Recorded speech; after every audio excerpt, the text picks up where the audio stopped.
Baiklah, Assalamualaikum warahmatullahi wabarakatuh. Waalaikumsalam warahmatullahi wabarakatuh.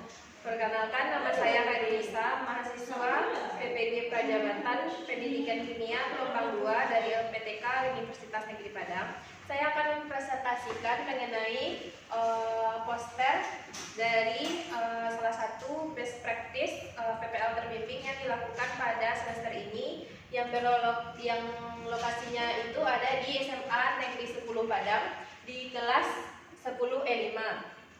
Di sini judul poster saya itu menciptakan pembelajaran yang berdiferensiasi untuk meningkatkan hasil belajar dan keaktifan dari peserta didik. Latar belakang saya memilih judul ini adalah rendahnya hasil belajar dari peserta didik dilihat dari nilai post-test pada siklus kedua dan kurangnya keaktifan dari peserta didik dalam pembelajaran.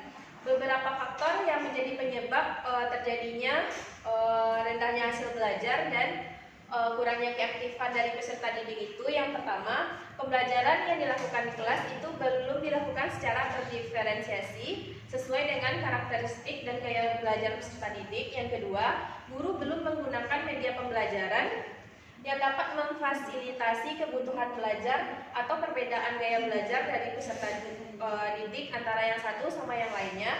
Dan yang ketiga, kesalahan dalam pembagian kelompok. Kesalahan pada pembagian kelompok ini terlihat pada siklus kedua, sehingga best practice ini yang saya ambil itu ada di siklus ketiga.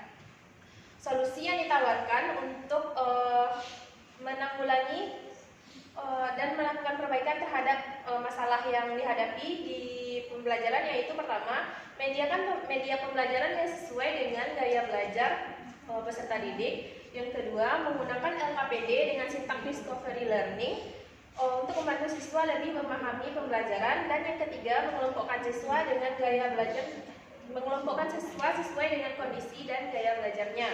Di sini pelaksanaan pembelajaran itu terintegrasi dengan siklus lesson study. Yang pertama itu ada plan, merencanakan kegiatan pelajaran. Di sini ada merencanakan modul ajarnya, medianya, dan LKPD-nya. Yang kedua itu ada melaksanakan proses pelajaran. Proses pelajaran di sini dilaksanakan berdasarkan sintak dari discovery learning yang disesuaikan dengan sintak yang ada di LKPD juga. Dan yang terakhir itu ada melakukan refleksi terhadap pembelajaran. Di sini karena dia siklus ketiga, itu melakukan refleksi terhadap siklus ketiga. Di sini media pembelajaran yang digunakan itu berupa PPT, di mana di dalam PPT ini bisa digunakan untuk anak yang berkebutuhan atau gaya belajar visual. Di dalam PPT juga ada link dan barcode untuk yang menyediakan barcode untuk anak yang menyukai audiotori, yaitu ke video pembelajaran yang ada di YouTube. Ada linknya di dalam PPT. Selanjutnya ada perangkat pembelajaran, ada modul ajar dan LKPD yang disesuaikan sintaknya dengan discovery learning. Dari pembelajaran yang menggunakan pembelajaran berdiferensiasi ini didapatkan hasil bahwa terjadi peningkatan hasil belajar siswa dan keaktifan dari siswa itu sendiri dalam proses pembelajaran. Dan yang kedua, media pembelajaran dapat memfasilitasi karakteristik peserta didik sesuai dengan gaya belajarnya. Dan yang ketiga, peserta didik mampu bekerja sama dan berkolaborasi di dalam kelompoknya.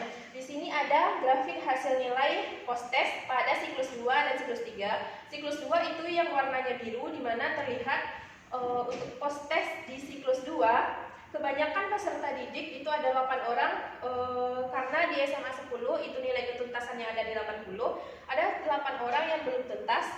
Selanjutnya ada yang beberapa di nilai 80 dan 86 sampai 90. Sedangkan pada pembelajaran ketiga dengan pembelajaran berdiferensiasi itu nilai post-testnya di siklus ketiga itu jauh lebih meningkat, di mana banyak peserta didik kebanyakannya itu sudah mendapatkan nilai dari 91 sampai 100. Grafik partisipasi peserta didik dalam belajar itu dilihat dari lembar observer yang diambil atau diamati oleh observer beberapa rekan-rekan yang ada di dalam pembelajaran di kelas pada saat itu, di mana ada beberapa partisipasi siswa. Yang pertama ada mengamati, menanya, mencari, berdialog, mengkomunikasikan, dan berkolaborasi. Dari grafik ini dilihat ada 26 siswa yang diambil datanya, padahal di dalam kelas itu ada 36 siswa, yang 10 lagi itu mengikuti kegiatan di luar kelas.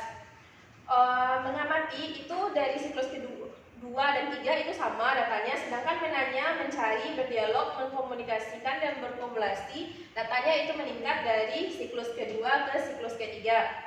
Dari pembelajaran ini dapat direfleksikan beberapa hal. Yang pertama, faktor penyebab keberhasilan pembelajaran pada siklus ini. Yang pertama, media pembelajaran yang dipakai sudah tepat dan mendukung dan memfasilitasi gaya belajar dan karakteristik peserta didik. Yang kedua, pemilihan kelompok belajar yang sudah baik, di mana pada siklus kedua itu pemilihan kelompok belajarnya berdasarkan urutan dari absen saja, ada kelompok 1 sampai 6. Sedangkan di bagian siklus ketiga itu pembagian kelompok disesuaikan dengan keinginan peserta didik, dengan syarat di dalam kelompok harus ada 1 orang yang berkemampuan tinggi tentang si kimia ini, sehingga dia nanti bisa menjadi tutor sebaya di dalam kelompok.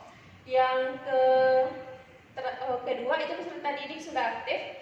Dan faktor keberhasilan yang keempat, pemberian bimbingan khusus dari guru itu kepada peserta didik yang berkemampuan rendah.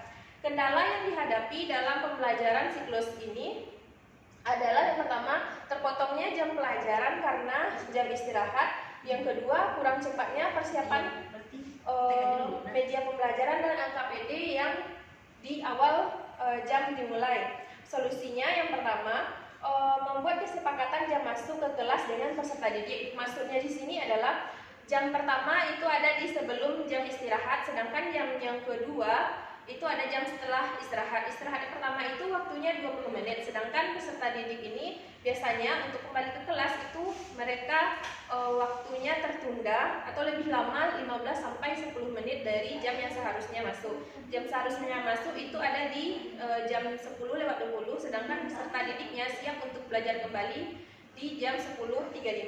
Oleh karena itu solusinya membuat kesepakatan dengan peserta didik jam berapa harus masuk dan jam berapa mereka harus siap belajar kembali.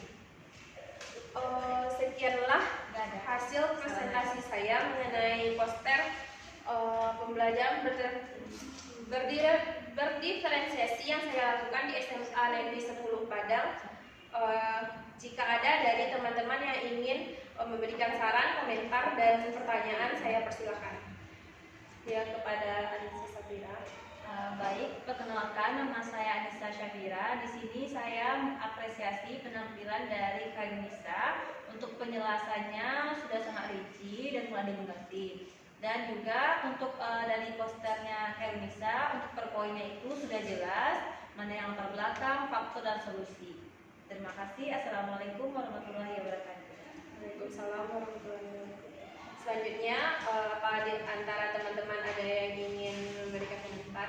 Silakan saudari Lola. Baiklah, di sini saya akan sedikit memberi apresiasi dari poster dan presentasi yang disampaikan oleh Kak Nisa. Presentasinya sudah cukup jelas dan posternya juga sudah bagus. Hanya saja itu di tahap U kan ada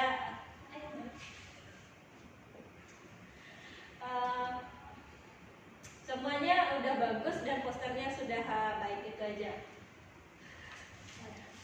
Terima kasih saudari Lola. Selanjutnya, apa ada di antara teman-teman yang ingin bertanya dan menanggapi? Ya, Arif Amelia, dipersilakan. Baiklah, sebelumnya saya mengapresiasi penampilan dari Mbak Lisa yang telah menjelaskan secara detail dan rinci. Namun pada poster tersebut saya belum melihat ada referensi. Mungkin itu untuk saran ke depannya. Baiklah, assalamualaikum warahmatullahi wabarakatuh. Baiklah, terima kasih kepada teman-teman yang sudah memberikan apresiasi, dan untuk saran dari Rifa mengenai referensi akan saya perbaiki di bagian poster di Canva. Ini kan sudah tercetak, jadi akan ada referensi nantinya. Sekianlah presentasi dari saya. Terima kasih sudah perhatikan. Saya akhiri dengan Assalamualaikum warahmatullahi wabarakatuh. Waalaikumsalam.